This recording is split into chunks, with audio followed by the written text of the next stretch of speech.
Hi, Mike Labersi here with an in-session marketing video for you. Content is king. Today we're going to talk a little bit about how to grow your personal training or boot camp or fitness business through content that you're providing. We're going to talk about physical content, not written. The difference between the two are what you're doing in session and what you're doing out of session. Your physical content in session is your look and presence to the client, your experience provided, and the command of the information you're delivering. Those three components are really going to make a big difference when you're establishing yourself as a trainer or a service or a boot camp or whatever have you. It is the foundation that you are going to build your business off of.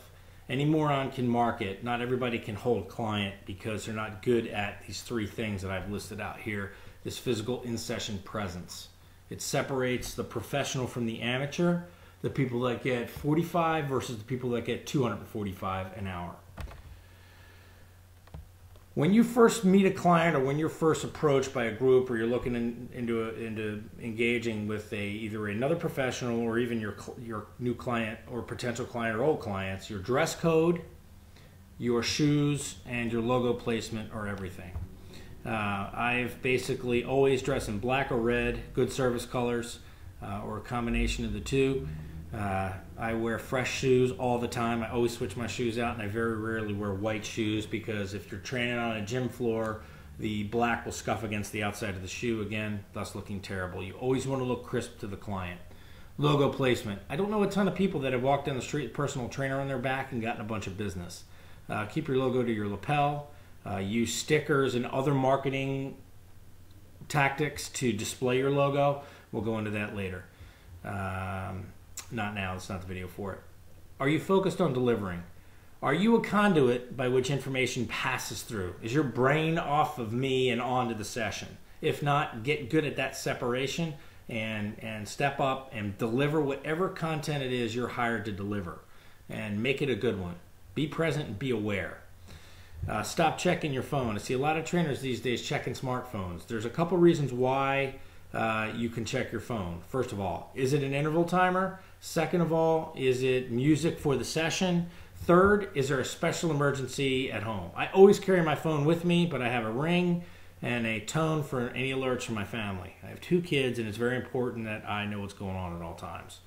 Are you actually watching your client? What are you staring at when you're training a client?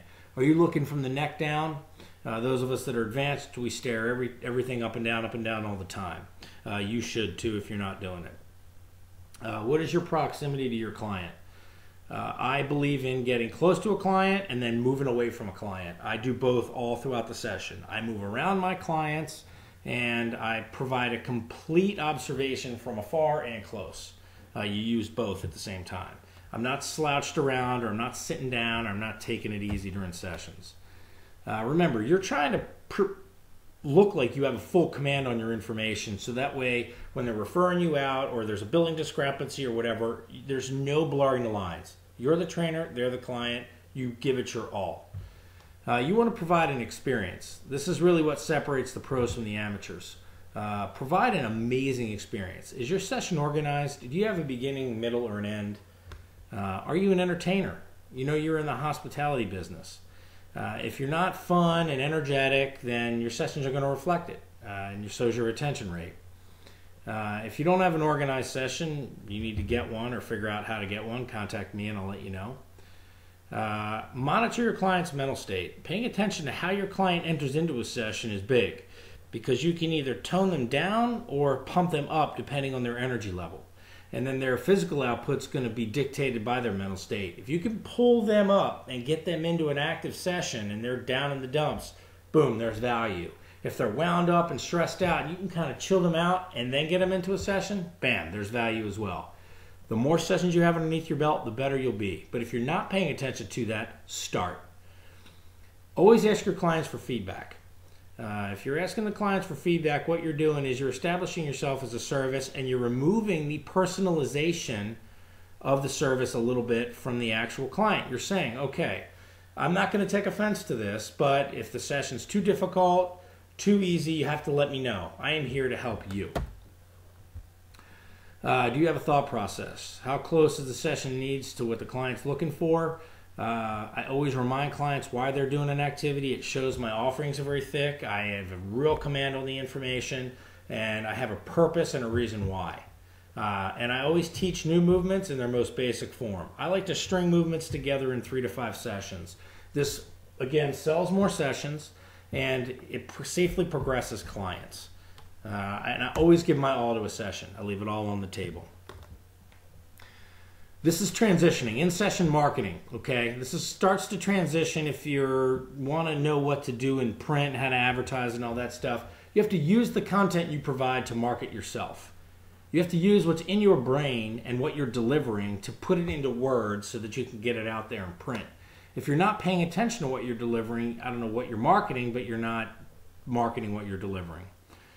Create an act or a session presence that is close to you but not you. I am always in character when I'm in session. I am completely different than when I'm in session as I am as a person. I'm similar, but I'm different. I want to separate myself from me. I don't care about what my problems are. I'll tell a client a little bit about me, but I'll get them talking about themselves, assuming they can talk during the workout. Remember, you'd be behooved to set yourself apart from yourself during the session, let the information flow, and do what that client's paying you to do. Establish yourself as a solid service. Punctuality, manage your time, manage your distance between sessions, and then make sure you have an attention to detail during sessions. And then always make it look like you have another session or call or meeting when you're leaving a client, because that perceives busyness, that perceives value, and that perceives that you're in demand, that you're not just waiting around for that client. Any further questions, give me a call or reach out to me. Enjoy the video, and I hope you have great success.